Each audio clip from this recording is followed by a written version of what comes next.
What's up, everyone? Welcome to or welcome back to Bankroll Builder Series $20 to $60,000 challenge with me, Cody Arnold. Haven't posted in a while. Sorry. I played some live this weekend. I was in Manhattan. I went to the Metropolitan Museum of Art, and I went and played some games in the Bronx and Yonkers. I did put in a couple sessions last week, 8 hours. And it was a loss of 6 cents. 8 hours loss of 6 cents. The most boring 8 hours of my life. Last night I had a really short killer session. So we don't really have too many relevant hands from that really long session. It was like, win a $2 pot, lose a $1 pot. Win a $1 pot, lose a $2 pot. Just like this all night. We went down 6 cents. And then last night, we added, I don't know, what did we add? Like $16 or something. So it was really just like, I think just 8 hours of me just not getting any hands to play. And then when I played last night's session, you guys will see, it's just crazy. Just like great spots to be in. Ran really well last night, took advantage of it, and then started to donk off a little bit, so I stopped playing.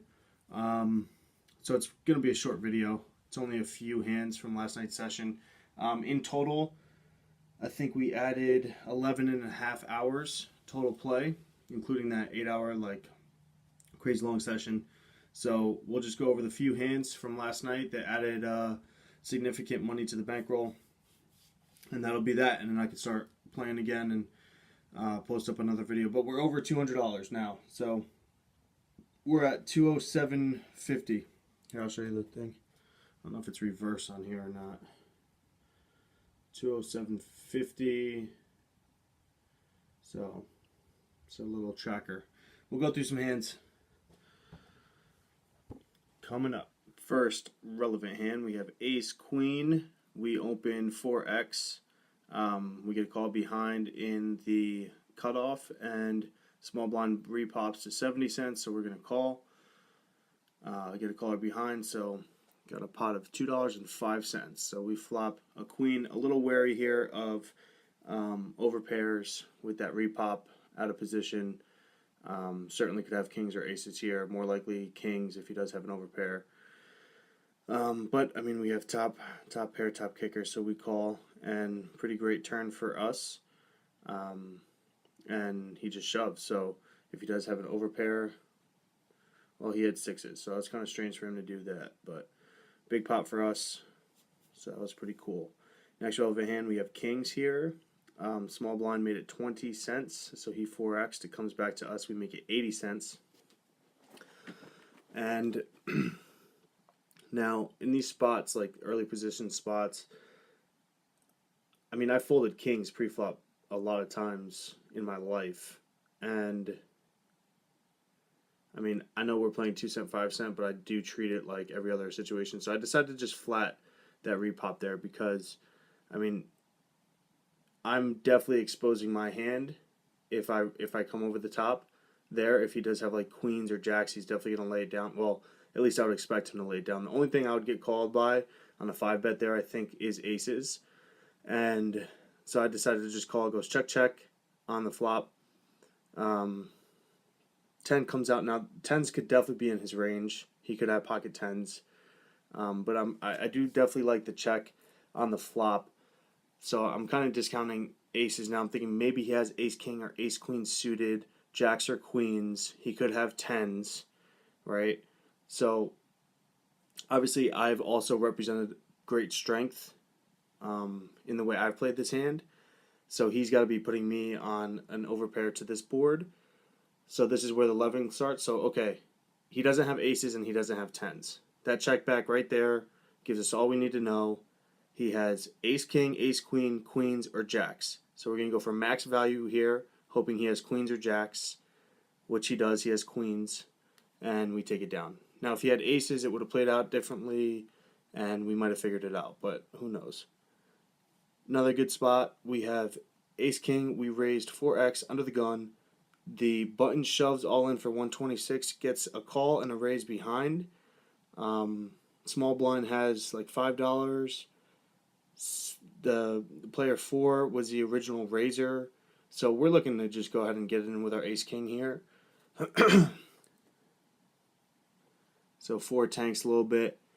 I think he decides to go all in. I think he calls. I'm pretty sure. I'm pretty sure we go 5 ways here. Once he makes the decision. Sorry for these longer parts of the clips. I'm not able to fast forward through them yet. Still editing on my iPad. So we are waiting for this guy still, or is this frozen? Nope, okay. There, he goes all in. Sorry for that, guys. So he goes all in. Obviously, button's already all in. 1's committed. 2's definitely committed. Oh, but 1 folds. Alright, so we got ace, queen, jacks, ace 4. We hit a king, and we take it all down. Very, very fortunate for us. Next spot, we have ace, queen. We opened 5x under the gun. We got repopped from our buddy on the left. Called and called again. So we're pretty priced in here. We're going to go in for the call. We flop top pair, second kicker. There are straight draws out there. Worse aces would be calling us here, like ace jack. We put in a really small bet. 1, to kind of see where we're at, and also if we just get called by 4, it exposes his hand strength, and we also sized it that way because then if 7 shoves after 4 calls, we'd be able to come back over the top. 4, put in a raise, really small raise, so we're just going to look to get them all in here, and unfortunately we were outkicked, and we lose this hand. But the reason for that sizing was I was looking ahead.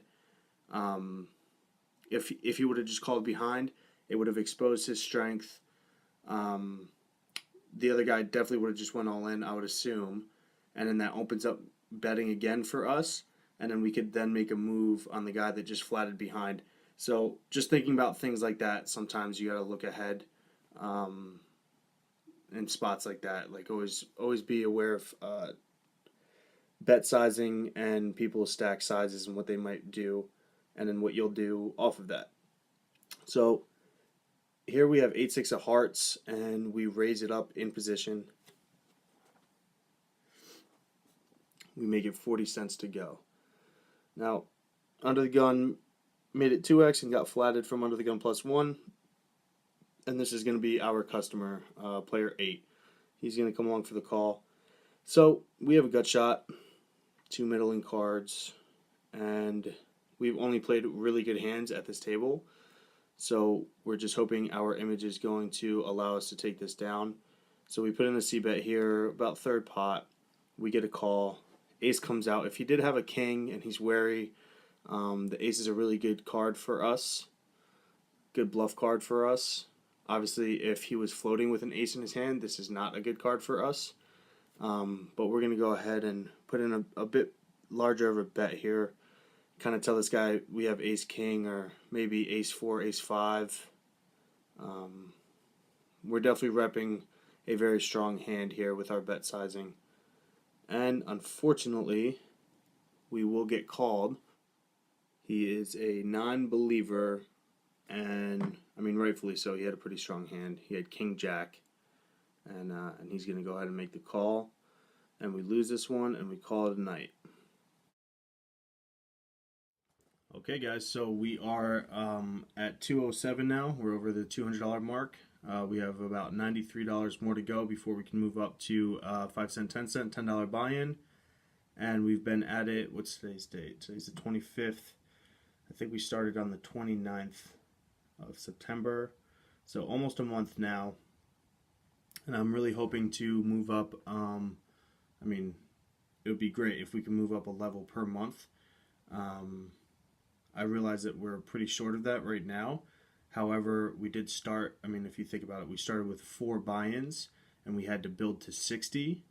So this is the only time in the series that we're going to have to add on 56 buy-ins in one level, because all the rest we'll just be adding on, I think, 30 to whatever we're starting with. So I think it's reasonable for us to be able to do it in a month. We are 4 days shy of a month right now, and we have added, how many have we added?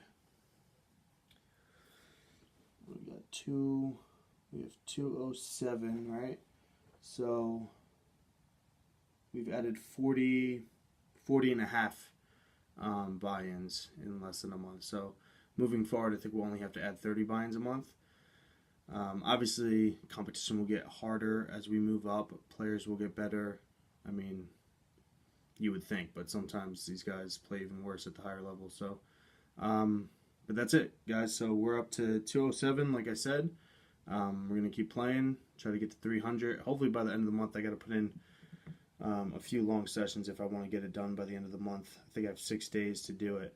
So 6 days for $93. We'll see. We'll see if we could get to the $10 buy-in by the end of the month. But moving right along here, we are now 18 for 20 on positive sessions because we had that 6-cent loss session, and I put that all into the tracker app. So I added that 8 hours.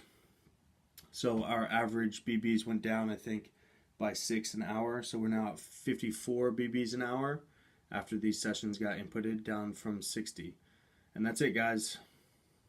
We are done with this episode, and I'll continue to play this week. Also, this week is like I have midterms, I have papers due, I got to do a presentation. I'm taking 4 classes, and they all, like, this week, just lots of work. So that's another reason I haven't really been playing too much. That and me playing live games this weekend. So that's it. Officially, sorry. I know it's like the 3rd time I've said that's it. But thanks for joining us, of course. And I hope you guys all enjoy your week. And we will see you for next episode. Later.